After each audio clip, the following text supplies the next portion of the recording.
Hello, friend. Welcome to Grandpa's Horror Stories. Don't forget to like, subscribe, and comment your own stories. Now press the subscribe button if you like creepypasta. I'm not homeless. I have a home. I just don't own it. But it's mine and I work to keep it. Every city has its fair share of abandoned buildings to squat in, but usually you gotta deal with either cops or shitty neighbors. The Annadale High Rise has neither. Police stay away, so do the locals.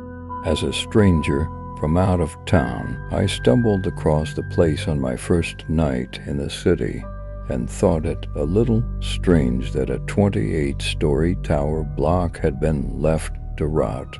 Every window black, every light in the courtyard smashed. No cars in the lot, no booth for a guard, not even barbed wire on the fence.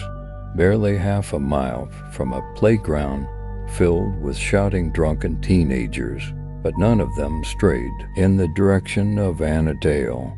No fires or music or bottles hurtling through the air. It was silent. Inside, I found that the lobby had been torn to shit. Double doors ripped open and left that way for what looked like years. Easy access for the curious. But I was the only one there. Most of the first story had collapsed. Waterlogged ceiling tiles turned to mulch by shitty British weather.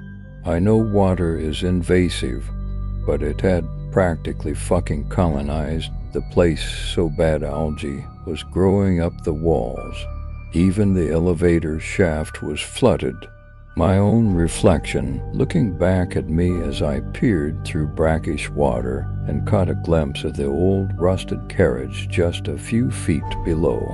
I couldn't help but think about standing on top of it, waist high, and reaching down to pull open the emergency hatch. Only natural to wonder what was down there. Little metal box soaking in pitch black water for years and years. I thought about pressing the button, calling it up and seeing the elevator rise in spite of all logic. An image I still think of from time to time. Meanwhile, the empty shaft loomed above, cables whistling in the wind. I've learned not to linger by it. If you look up, you'll sometimes see something ducking out of the way, pulling its head through the doors before you get a good look. It finds it awfully funny, even tries to make a game out of it, like peekaboo. Play too much though and it starts to pop up elsewhere. Any open door becomes an invitation. Sent more than a few people running for there. Lives in the middle of the night. Tut bad news for them. That thing is more than free to leave this place if it's part of a game. If you ask about Annadale, most people just shrug or laugh. Kids will talk about it same way they talk about any haunted house. Difference is no one dares anyone to go up there. No one uses it to get pissed or high. No one sneaks into the basement to have a risky little fuck. No one hides their stashes there. It has all the hallmarks of your classic urban legend. Only people actually stay away. They'll laugh and joke and tell scary stories, but they treat the soil it's unlike it houses a radioactive leak. And the council, I'm surprised they haven't knocked it down, but they, out of everyone in the city, have the most to lose by talking about it. They built it in the mid-50s as government housing. Only a lot of the young mothers who moved in there found their children's health taking a turn for the worse. Started with newborns, babies that wouldn't wake after a peaceful night's sleep. The kind of deaths that got written off as either negligence or abuse, screaming teenage girls hauled off to prison on the words of doctors who didn't give a shit. It's always the mother's fault in some people's eyes, and these girls had no one to stand up for them. 2 in the first year, 4 in the next, and they kept on coming for every year until it closed. Wasn't until 1980 that someone traced the source of deaths to tainted water storage on the roof. Toxic metals leaching into the supply. Not enough to kill an adult, but bad news for anyone with weak immune systems. 38 women had been imprisoned by then. Another 23 had killed themselves before they could be sentenced. And those are just the ones accounted for. Not all the deaths were from the water. Annadale has a way of being bad for any child's health, no matter the circumstance. More than a few toddlers starved to death as their parents rotted in the tub from an overdose. Even more were lost when they found their parents' stash, little bodies racked with agonizing fits as their panicked mothers screamed for help. One tripped down the elevator shaft because the doors opened as if the carriage was right there, and those are the ones who were found. Plenty more went missing, written off as runaways. In the end, Annadale's reputation as a cursed place got so bad the only way out was to shut the whole thing down, board it up, erase it from the records, pretend it never happened and just forget. But Annadale kept on killing even after the doors were officially shut. If anything, it only got nastier. Talked to one cop who told me he found a guy dead from sepsis on the 6th floor a couple years after the place was shut down. No one could fucking believe it. They reckon this guy scratched himself on a nail and caught gangrene like it was the 1800s. Never went to the hospital, just laid there and died slowly and painfully as the infection spread. But not before he took every last bit of furniture in the room and shoved it against a door. Strange enough on its own, but it was the flag he'd made out of his own clothes that freaked everyone out.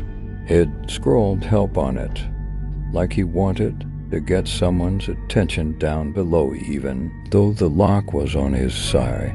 He could be left any time he wanted. Cop I spoke to said he was there when they kicked the door down. Still remembers the look in dead man's eyes. He was glaring at the door 2 days after he'd passed, white-knuckled fist gripping a blanket that smelled sickly sweet from all that infection. There were others too, lots of people falling, many of them without a good reason. Got so bad they bricked the roof door, but by the time I arrived, someone had cleared it all away with a sledgehammer. I still don't hang out up there. Not after I first went up and saw pale fingers gripping the ledge, like someone was hanging off it and holding on for dear life. I reckon a lot of people see something like that and think a person needs their help. They go rushing over to offer a hand. But when I saw it, something about those grimy nails set alarm bells off in my head. Fingers looked all wrong, so I took my coat off and used a broom handle to move it closer to the ledge.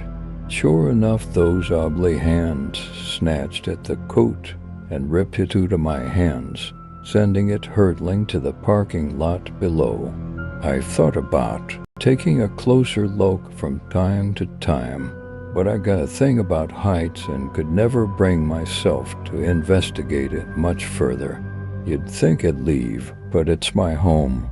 I own it as much as it owns me. People even refer to me as the caretaker now, like they forgot I wasn't always here. Police treat me the same. Can you believe that?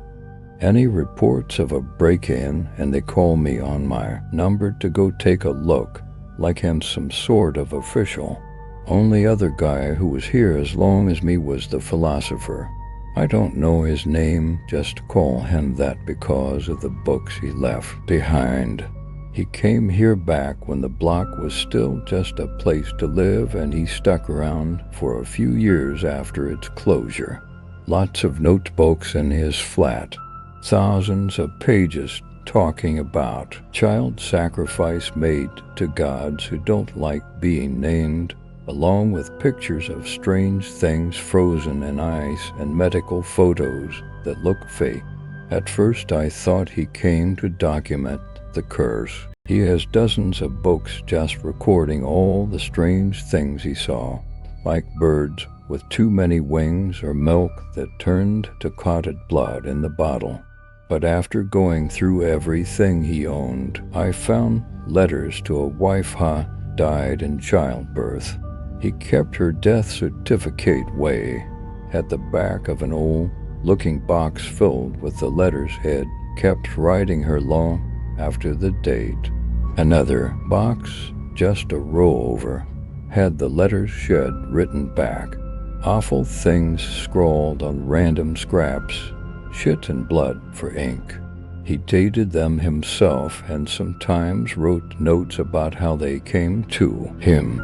Delivered by a rat that was cannibalist in front of me, pulled by my dentist from a cavity in my mouth, written in the web of a spider with 13 legs. Anyway, he gives away the real reason he moved to Annadale in one of the letters. Says that Annadale was the key to helping her, that he was weeks away from figuring out how to open the door. Told his wife he'd bring her back. Told her he knew how. I've never figured out where he went next or what happened to him, but his apartment was locked when I found it and likely would have stayed that way if the key hadn't turned up in my inside pocket on the first morning. Now I live in his old place. It's safe in there. Has written things on the wall that keep everything well behaved. Symbols that I don't understand, but which are easy to trace, so that's what I do. I go over them every couple of months, and so far they've kept me safe and sane. Because you do need protection in Annadale. I don't know when in its history the curse went from something mundane to something very real and very dark. It wasn't all just bad luck or poverty. Not by the end, and certainly not anymore. You can't just go strolling around Annadale, certainly not at night. It's dangerous. For one thing, it attracts a constant rotation of the deeply unwell who are likely to attack on sight. If you're lucky, they usually turn up dead in the halls come morning, although sometimes it's just bits of them that I come across. Strips of skin floating on the brackish water that floods the basement, stairwell, or bloodied fingernails embedded in the ceiling plaster. Weirdest one was a single tooth in a light bulb, bloody gum still attached to the root, the glass all around it somehow intact. Many of them come here with business, something a little like the philosophers, rituals, bargains, things like that. It's not a good idea to interrupt them or to give them even the slightest hint you might be a problem. Every night I lock my door and wait for Annadale's business to finish, and come morning I do a sweep floor by floor and clean up whatever's left of the tower. Blocks strange pilgrims. Most of the rituals don't look real to me. In fact, I reckon a lot of people who come here just end up as victims of something or someone else. There are a lot of reasons to stay out of Annadale at night, and most of its visitors strike me as a little naive. Most of what I see looks like it got stolen from a bad death metal album. I once found a book called Satanism and Witchcraft in the 21st Century. It's hard to imagine that the secret inner workings of the universe can be found in something with an ISBN number and 3,000 Amazon reviews.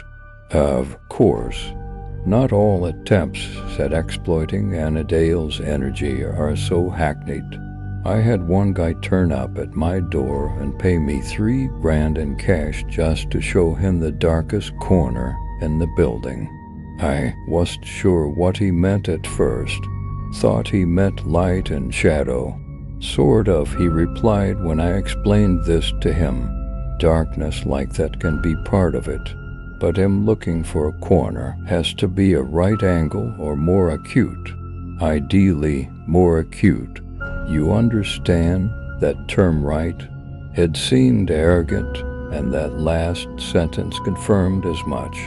Good-looking guy in his late 20s, nice suit, looked like the stereotypical banker, acted like one too.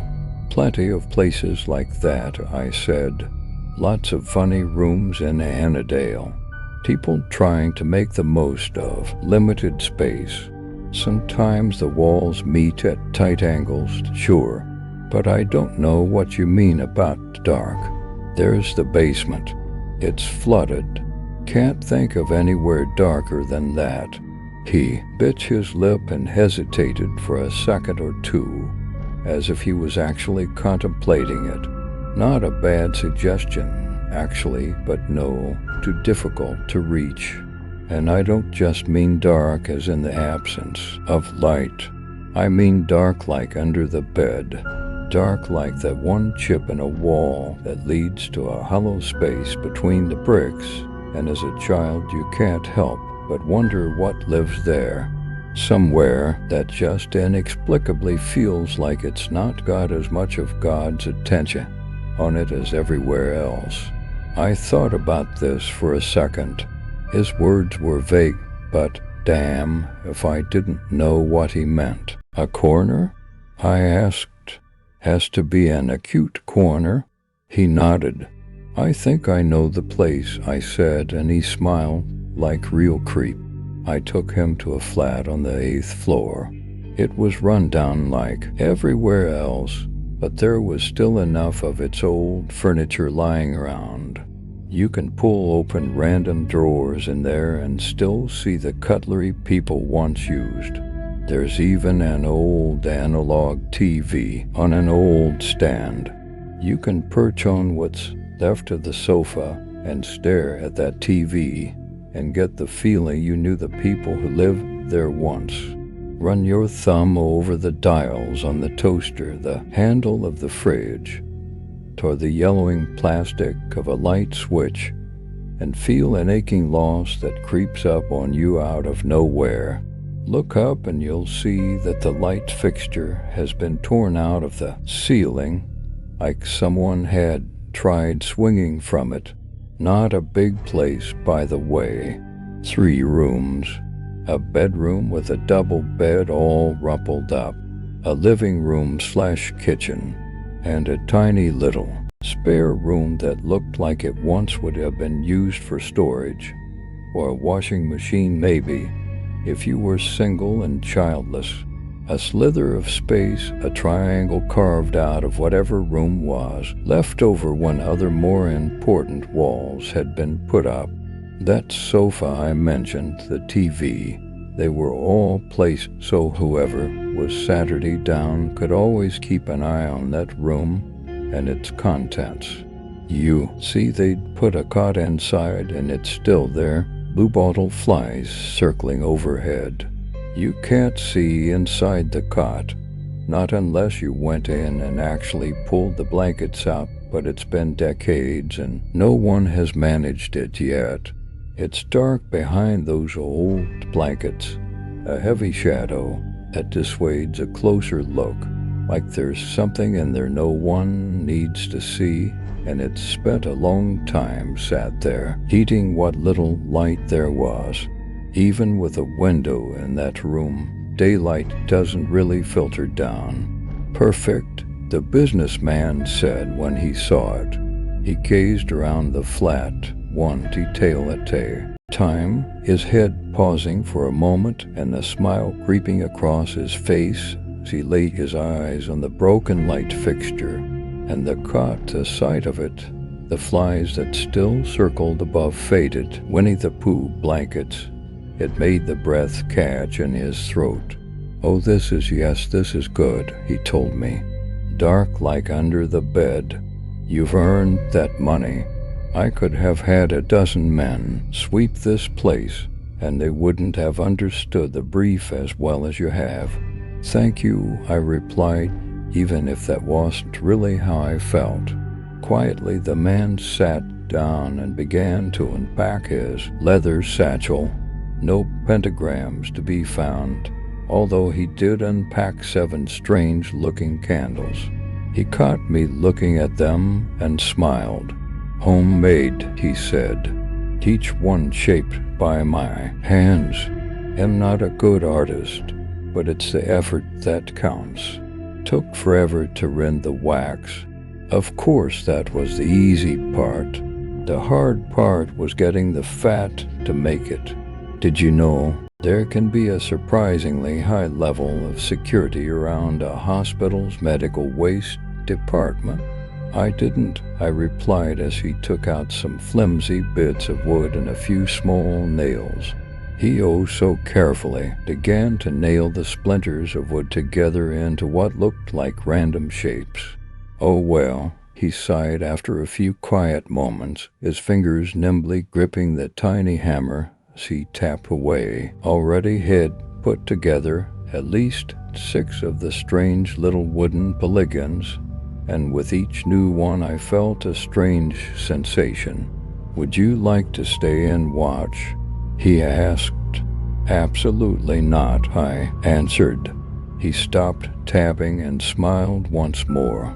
"Oh, you're clever," he said. "That's the correct answer, by the way. And if I'm to respect it, I should inform you that now is the safest time to leave." I made my way to the exit just as he lit the first candles, but not before I looked towards the cot one last time. I was surprised to see a hollow blackness that extended beyond the doorway, like a curtain had been draped across it, only there was depth to it that drew the eye. The businessman paid it no attention, but after a few more seconds he eventually looked up at me expectantly. "Can I ask what is it you want?" I said. "Everyone who comes here, I don't get the sense it ever works out for them. Am looking for a new kind of afterlife," he replied. "Do you need one?" "We all need one," he said with a wry chuckle. "But only those of us willing to take a few risks will get a better deal. Everyone else," he grimaced, "it's worth the bother. But look who I'm speaking to." He looked to the darkness that enveloped the doorway. Shapes could be seen floating past. "You should leave now," he said. I pulled the door shut and, noticing that the sun was rapidly setting, ran to my apartment where I knew the walls would keep me safe. When I returned the next day, the man's satchel was still where I'd last seen it, propped against one arm of the sofa. The candles had burned down to the very end of the wicks and left a lingering smell that's still there all these years later. And of the man himself, well, in the room with the cot, which still has blue-bottle flies orbiting overhead, there is now a shadow burned into the wall. It's blurry and diffused, but vaguely recognizable as a man on his knees, his head pressed to the floor in a gesture of supplication. I've known it to occasionally move, to turn its head and look towards me, at which my temples throb, my ears pop, and the darkness begins to encroach upon the edges of my vision. I never exactly considered that flat to be Disneyland before, but now I avoid it like the plague. Still, it could be worse. Not every ritual ends so cleanly, and at times I've had to personally intervene, something I hate bitterly. If people want to go poking around in the universe's undercarriage, that's their business. It's one thing if I've got to sweep what's left of them up afterwards, but at least that's a one-and-done job. Sometimes it is so clean. One guy turned up and told me he'd be a new resident, my neighbor, and would get to know each other. A bumbling old man with an upper-class accent and the look of a professor who was down on his luck. He sat up in the room next to mine, and no matter how little I spoke to him, he never really got the hint and kept trying to act like a good friend. Few times I did initiate conversation was to tell him the place he'd chosen didn't have much in the way of protection. He pointed to some funny little rashes and told me they were his protection. Over the next few weeks, it'd bump into him from time to time, always on his hands and knees, scraping some dank corner or moldy pile of bumpy growths. He collected fungi, told me on the first day, and I'd often see him wiping his samples onto petri dishes that he whispered quiet words to whenever he thought I wasn't around. I don't think he was sane, but he probably was completely barmy because he lived long enough to get a sense of Annadale and only come out in the day. Meanwhile, his apartment filled up with a growing collection of chittering terrariums and pickled jars, their specimens hidden by murky fluids. All over, he planted and cultivated strange mushrooms and molds, encouraged them to soak up the darkness of Annadale and set them to grow in the rife conditions he'd cultivated. Towards the end, his living room had mushrooms growing out the walls, plaster crumbling beneath microbial armies until there was only concrete and rebar, and even then mold continued to grow and thrive. A few times I peered in and found him feeding meat to the frilly growths that exploded out of the old furniture. During this time, the symbols on our shared wall would often grow hot, and I found myself having to replace them on a nearly daily basis as he tinkered away on the other side. I asked him once or twice to tone it down. "This is important work," he growled, an unseen darkness creeping into his voice, "and not some ditzy crackhead trying to summon a Baphomet, and not looking to get high. This is science. Progress. That is what I am working towards. Yeah, well, your progress is trying to eat its way into my flat. Can you ask it to stop?" He stopped, froze in mid-gesture like it said something either profoundly stupid or insightful, or likely a bit of both. He looked at the rashes on his arms that had, by now, started to sprout some of their own strange fruit. When he finally spoke again, it was sly, like a lecherous old man propositioning a nurse. "This fungi," he said, "they had samples of it in the university for 30 years. Can you imagine? They never even realized what they had until I found it and unlocked its potential. Now I've finally found the source, and I can do things no one else thought possible. This entire time my thesis has depended upon the idea that the fungus has a capacity for information processing way beyond anything we've considered before. And your idea is a good one, you know.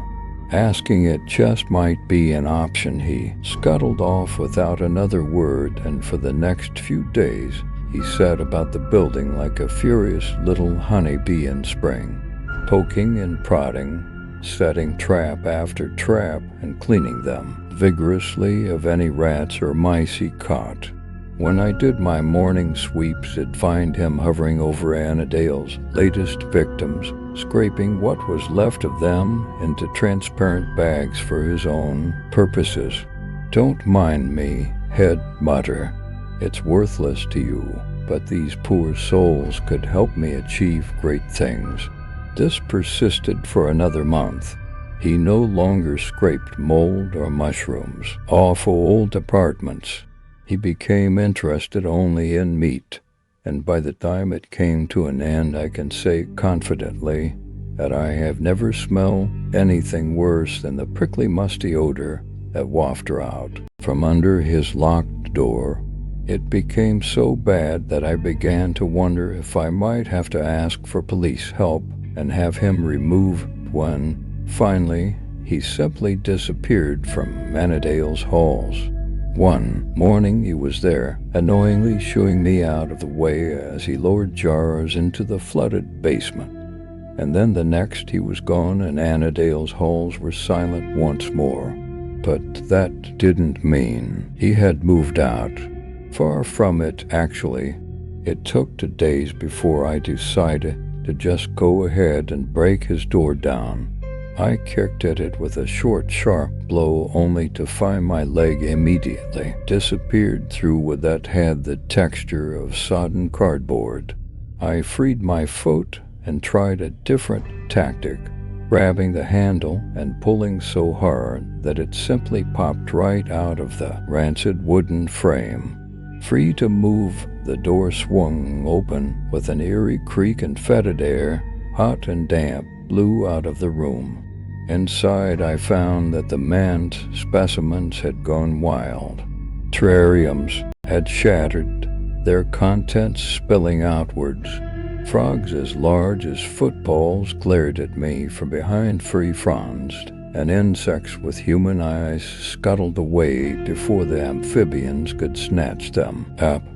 In one corner, rats had built a hive out of old cardboard, their backs covered with fungal growths that resembled human fingers and other appendages. In another corner, something that looked a little like a black rubber sheet slapped furiously at passing vermin, and it took me a few seconds to realize it was a slime mold. When it finally caught something, it dragged the strange creature squealing into the dark corner where it grew and constricted around its meal like a fist. I stared at it horrified until one by one black orbs unveiled itself from within the strange mass, and I realized it had eyes to stare right back at me. It was a cacophony of god-awful terror, so gripping that it kept me from hearing the muffled noise of a human struggling to speak. Eventually it did reach my ears, and I used my torch to light up the far wall without having to actually step inside. I found the scientist half grown into the wall. Algae and moss coated him head to toe so that he was no longer recognizable, but I had to assume it could be no one else. White eyes glared at me with terror and pain as nasty little critters nibbled away what was left of his shins. Meanwhile, strange tendrils probed at his ears and head, never resting for a moment. He kept trying to speak, but the algal growths kept driving their way into his mouth until, one by one, they pushed too far and something snapped. His eyes went wider still, his squeals became hysterical, and his jaw slowly slid further down his chest until it hit the floor with a sodden thump. Finally made contact. I asked, an awful idea if I've heard one. What would a mushroom have to say even in the best of circumstances, let alone one that was grown in the ruins of Annadale? I can only assume you never got around to telling it to stay off my wall, did you?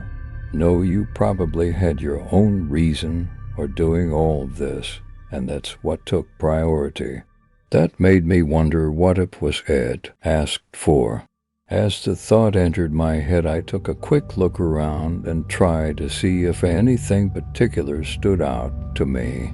Something was growing on the sofa that looked strangely human-shaped.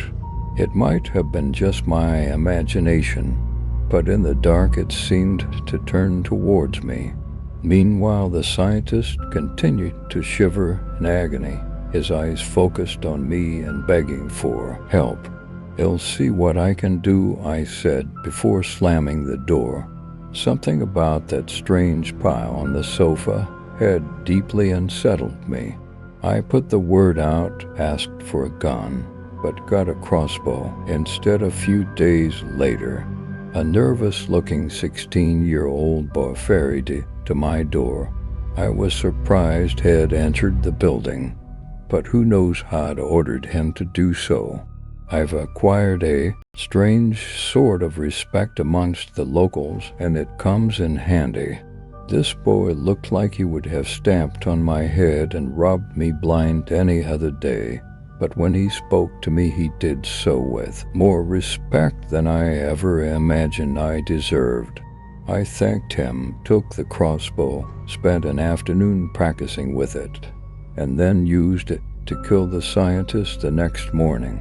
Took a few hits, but in the end, one thumped into his forehead and shut down his whimpered moans. I didn't see anything on the sofa this time, at least not anything human-shaped, which I was thankful for.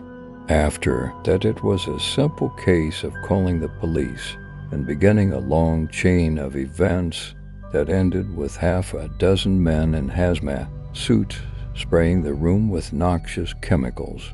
For a while there had been worried that they'd find a corpse and ask questions, but by the time anyone actually entered the room, there was nothing left of the scientist save a splotch on the floor.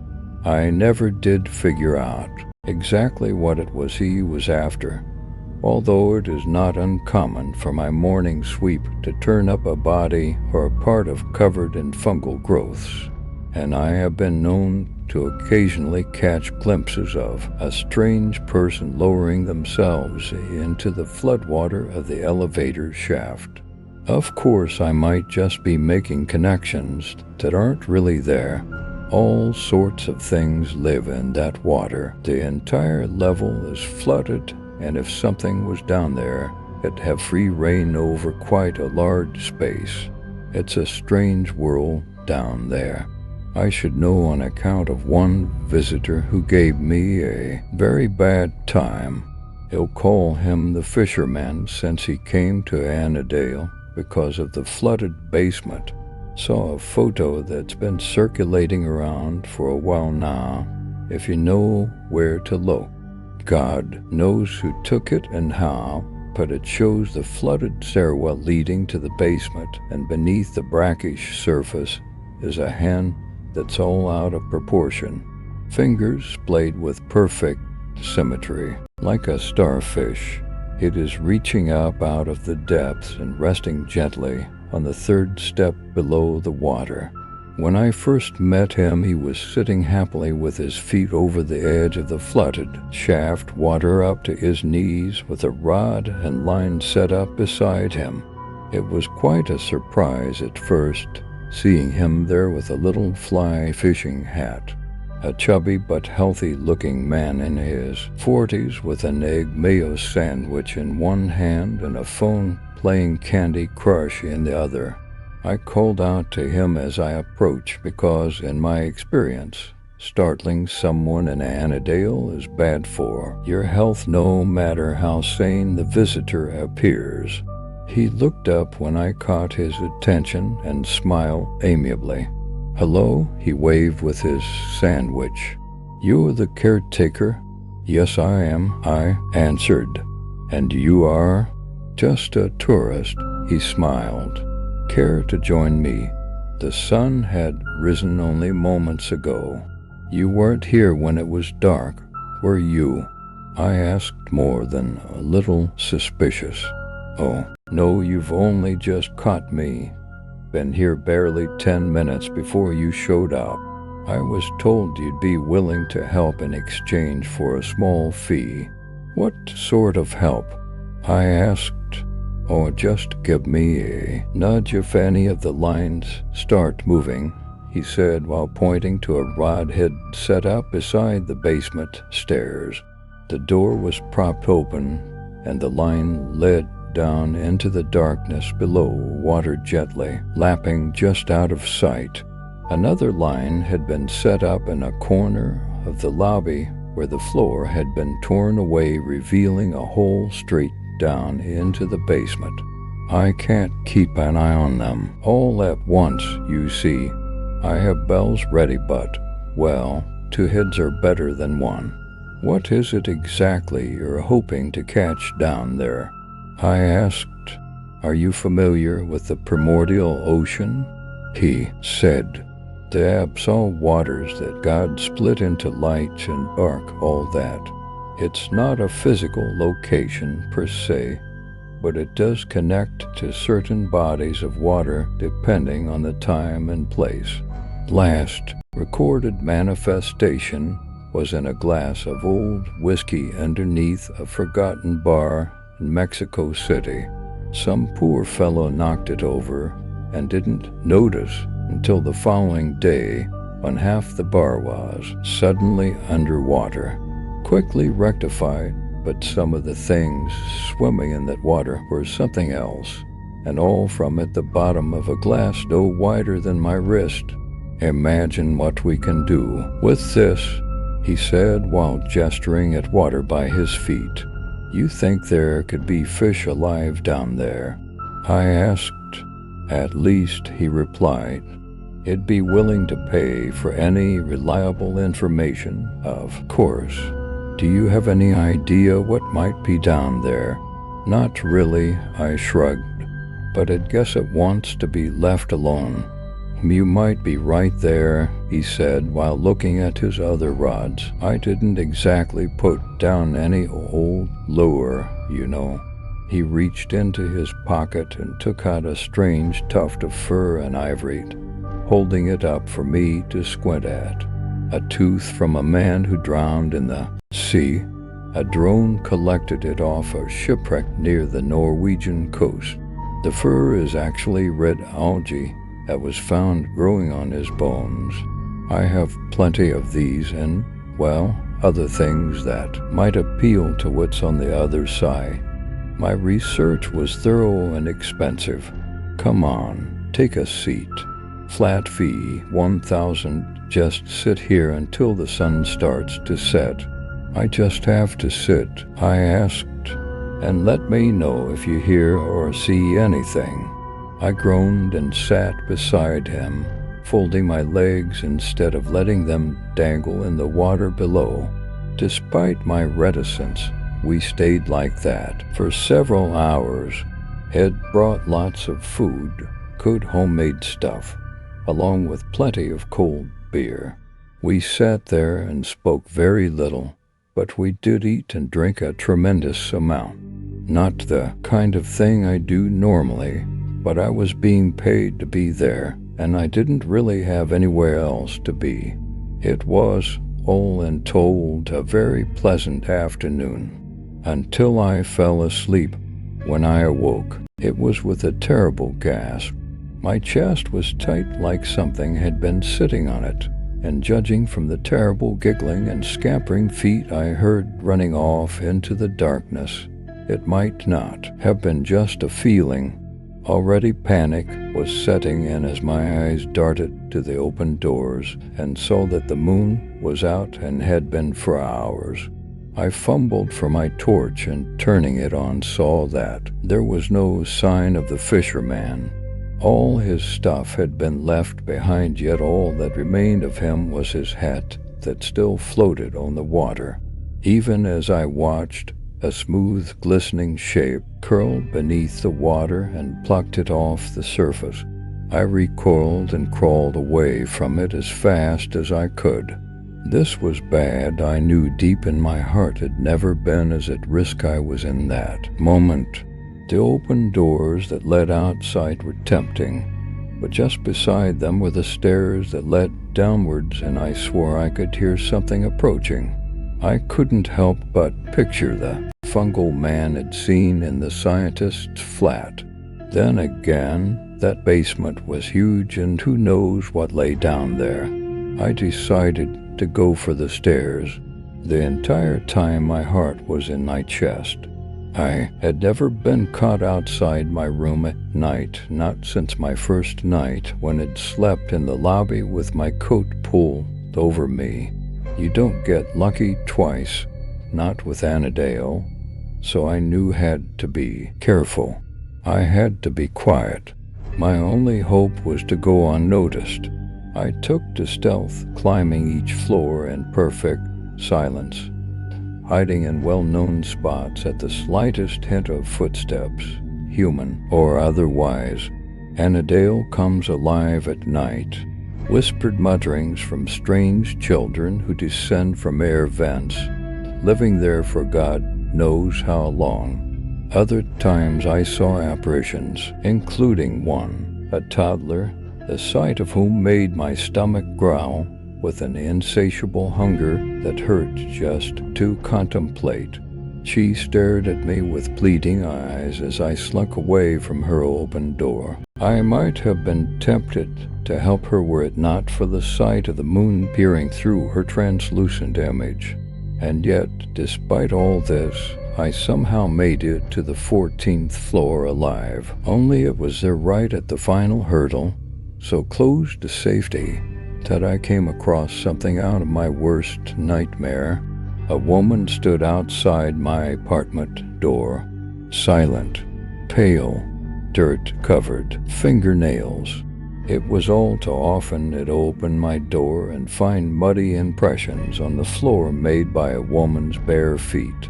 Now I knew who left them every night. I couldn't see her face from where I hid, but something about her seemed profoundly familiar. When she finally turned towards me, I remembered. I recognized her, even though most of her face was missing. It was the philosopher's wife. He had succeeded, it seemed, but I couldn't imagine what god-awful price, because the woman who stared at me had clearly weathered some years in the grave. It was only the poor lighting and her long hair that had covered up just how bad a state she was in. A lipless grin stared back at me below sunken cheekbones and hollow eye sockets. And yet I could tell that in another life she had been beautiful, which only made the sight all the more gut-wrenching. "My darling," she whispered, and there was something about her voice that I found hard to stay sane in the face of. I don't know why. Over a decade in that place, and had borne witness to living nightmares, but it was this walking corpse that pushed me to my limits. The inescapable feeling of loss weighed me down, and without realizing it, I found myself taking steps towards her even as my knees buckled.